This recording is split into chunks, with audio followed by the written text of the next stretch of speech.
ஹரஹர மகாதேவா. இதுவரை யாரும் பார்த்திராத ஆதி காமாட்சி தபஸ் காமாட்சி ஆலயம்.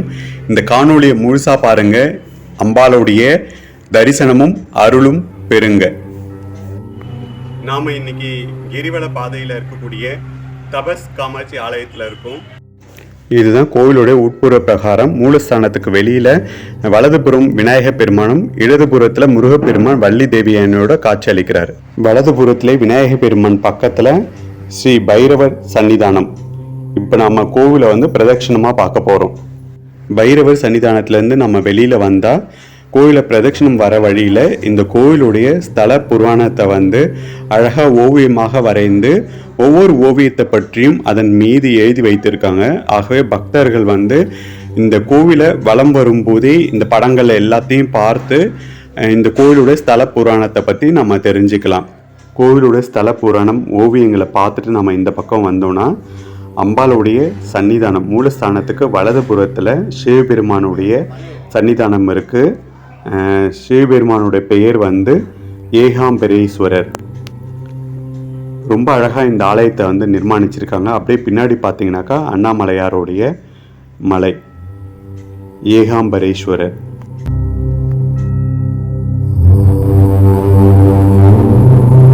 ஏகாம்பரேஸ்வரரை தரிசனம் பண்ணிட்டு நாம் கோவிலை பிரதட்சணம் வந்தோன்னா கோவிலுடைய பின்புறம் அம்பாளுடைய சன்னிதானத்துக்கு பின்னாடி நந்தியம் பெருமானை பிரதிஷ்டை பண்ணியிருக்காங்க. எங்கேயும் நந்தியம் பெருமான் அண்ணாமலையாரோட மலையை பார்த்தா மாதிரி பிரதிஷ்டை பண்ணியிருக்காங்க. அப்படியே பார்த்தீங்கன்னா அண்ணாமலையாரோட மலை தெரியும். இந்த கோவிலை ரொம்ப அழகாக பராமரித்து வச்சுருக்காங்க. அது இல்லாமல் இந்த கோவிலுக்கு நிறைய புராணங்கள் சொல்லப்படுது. நம்ம ஏற்கனவே பார்த்த மாதிரி துர்க்கையம்மன் ஆலயத்தில் பார்க்கும்போது இந்த கோவிலை பற்றி அங்கே இருக்கிற குருக்கள் நமக்கு வேறு ஒரு புராணம் சொல்லியிருந்தார். நேற்று பச்சையம்மன் கோவிலை நம்ம பார்க்கும்போது அங்கே ஒரு புராணம் சொல்லியிருந்தாங்க.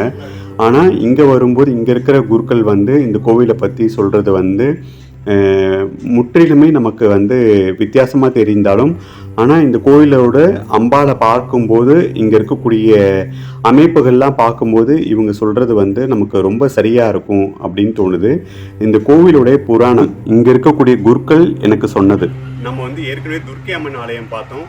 அப்போ மகிஷாசுரனை வதம் செய்து அந்த புராணம் கேட்கும்போது அதில் துர்க்கை அம்மன் மகிஷாசுரனுடைய வதம் செய்த அந்த பாவம் நீங்கள் அவருடைய கண்டத்தில் இருந்த சிவலிங்கம் அம்பாலோட கைகளில் ஒட்டிக்கொள்ள அம்பாள் தவம் இருந்த கோவில் அப்படின்னு இதை சொல்லியிருந்தாங்க. ஆனால் இங்கே கேட்கும்போது இவங்க சொல்கிற புராணம் என்னன்னா, அம்பாள் சிவபெருமானுடைய இடபாகத்தில் இடம் பிடிக்கிறதுக்காக பஞ்சாக்னி மேலே அவங்க சிவபெருமானுடைய லிங்கத்தை கையில் வச்சுக்கிட்டு கௌதம மகரிஷியோட வழிகாட்டுதலோட இங்கே தான் அவங்க தவம் புரிஞ்சதாகவும், சிவபெருமான் தோன்றி அவங்களுக்கு அருள் பாலிச்சு தன்னுடைய இடபாகத்தில் சேர்த்துக்கிட்டு அர்த்தநாதியாக இங்கேருந்து சிவபெருமான் சிவலோகம் சென்றதாக கூறப்படுகிறது. அதனுடைய தாற்பயமாக தான் நம்ம இங்கே ஒவ்வொரு வருடமும் கார்த்திகை மாதத்தில் நம்ம தீபம் ஏற்றுறதாகவும் சொல்லப்படுது.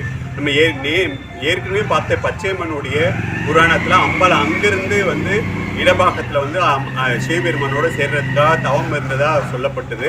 இங்கே ஒவ்வொரு ஆலயத்துக்கும் ஒவ்வொரு கதைகள் சொன்னாலும் ஒரே கதையை எல்லா ஆலயத்துக்கும் சொன்னாலும் ஒரு விஷயம் மட்டும் நம்ம தெரிஞ்சுக்கணும்.